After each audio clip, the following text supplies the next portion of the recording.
Hello people! This is my latest update video on my tarantula collection. It's been a while since the last one. As I've become a father, I've had much less time to spend with my tarantulas, sadly. But bit of a break today, so here we go. A lot of things have happened actually. I've sold a few and a few have molted. I've sold the rest of my slings and my versicolors, but anyway. So I've trimmed down my collection a little, but I'm getting ready for next year's breeding projects basically. So I will start here at the top and work my way around. First up is my Eclair purple Peru, and here she is. I've had to get her out of the terrarium to show you. I'll go macro. Here she is. As you can see her down there.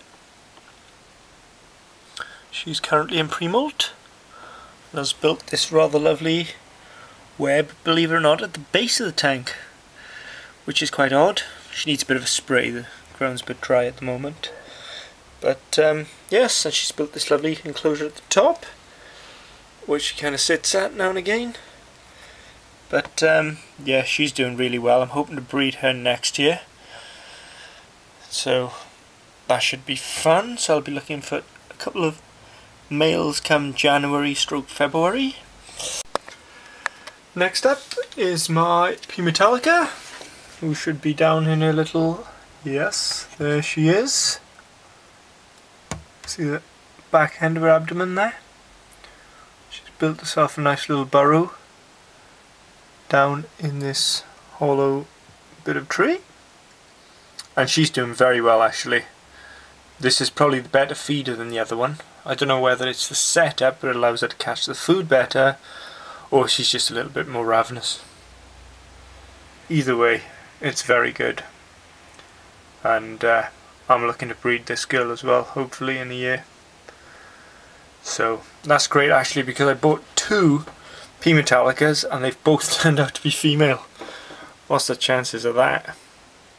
But yeah, that's great. Very excited about breeding these. Very excited. Just the challenge alone, just to breed them, be amazing.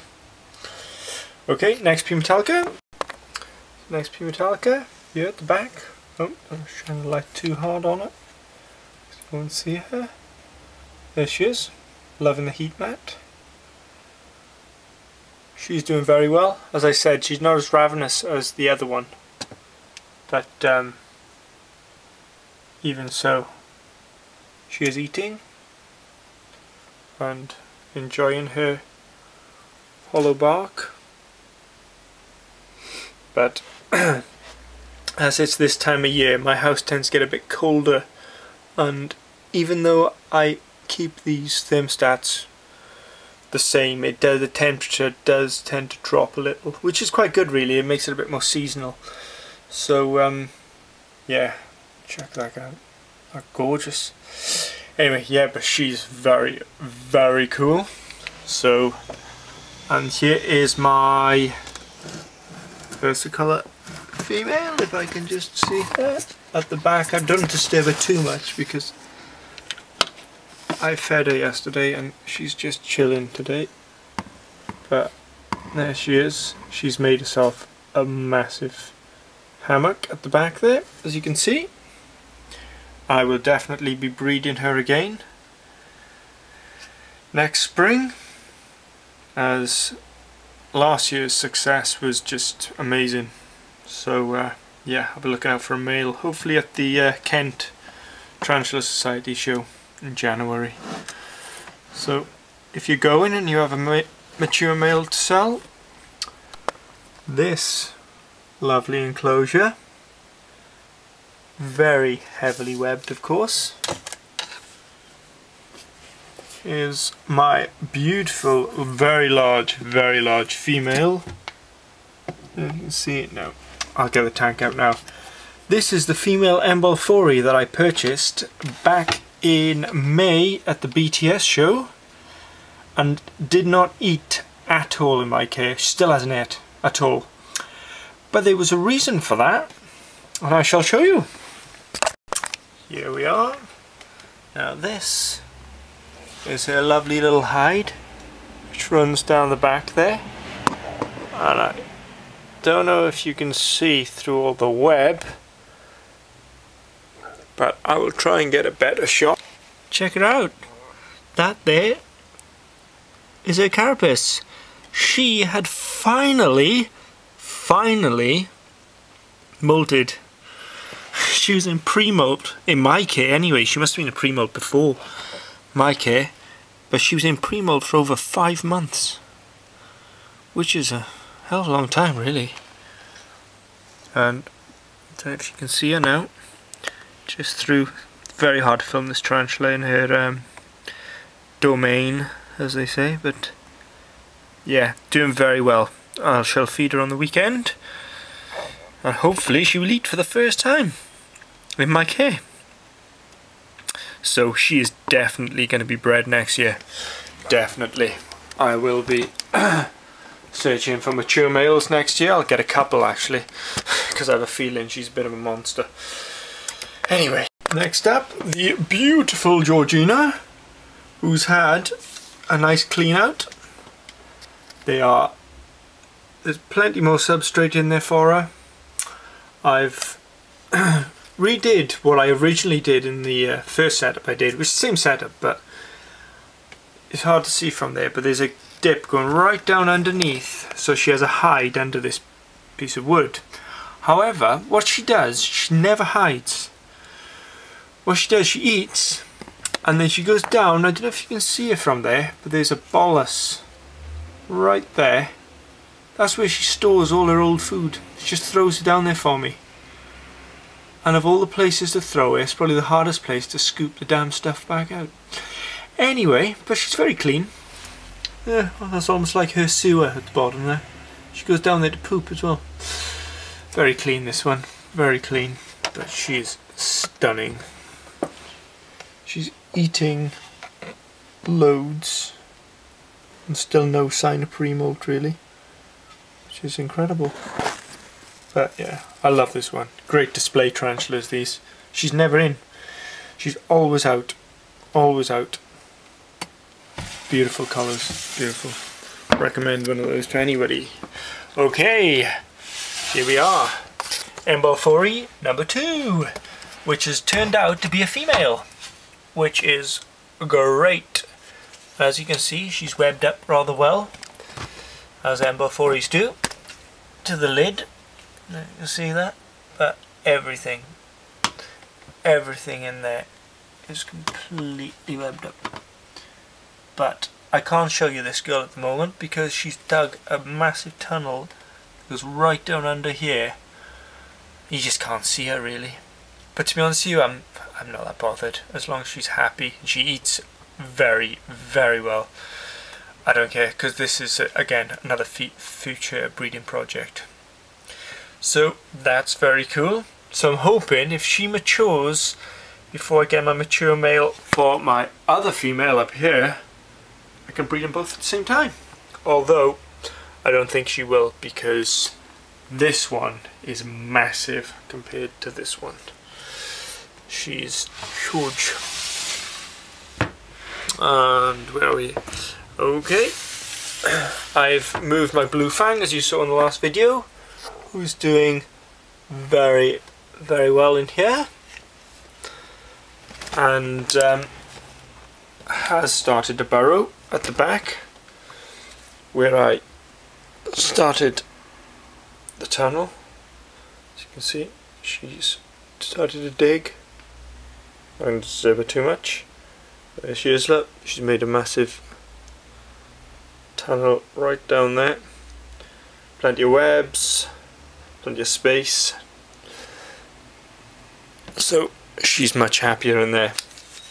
But sad news, people. One of my Eclair diversipies is really not well, bless her. I knew she's been acting strange for a couple of months now. But yeah, sadly, she seems to have some kind of small growth on her abdomen. And I'll try and go macro and show you, but I'm not going to stress. If I can't see it, I'm not going to stress her out. Right, See, the first time I noticed there was something wrong, I don't know if you can see this from there, but she hangs with her, oh god, this is hard to see, with her abdomen hanging over her carapace. And I found a growth. There's a yellow, you see? Yeah, you see that? So she's hanging with her abdomen to the side. See her flaps over her head.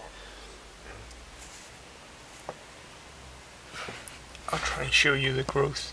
You see where the epigastric furrow is?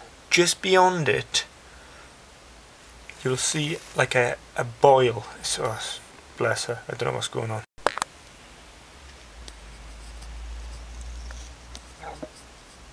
See it?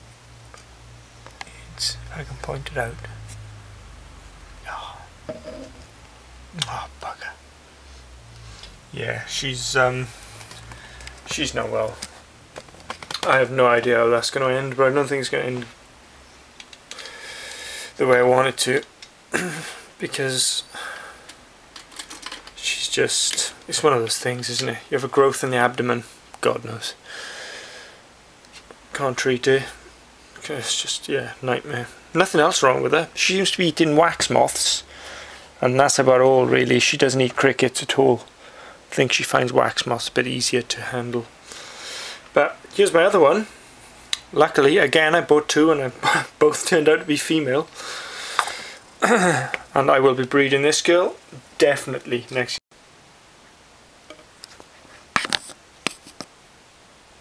year.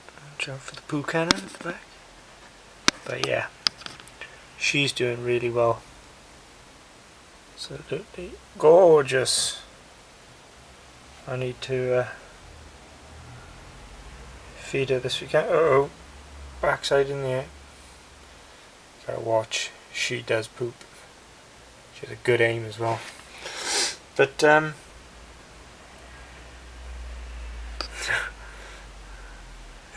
don't put my face too close to that ass.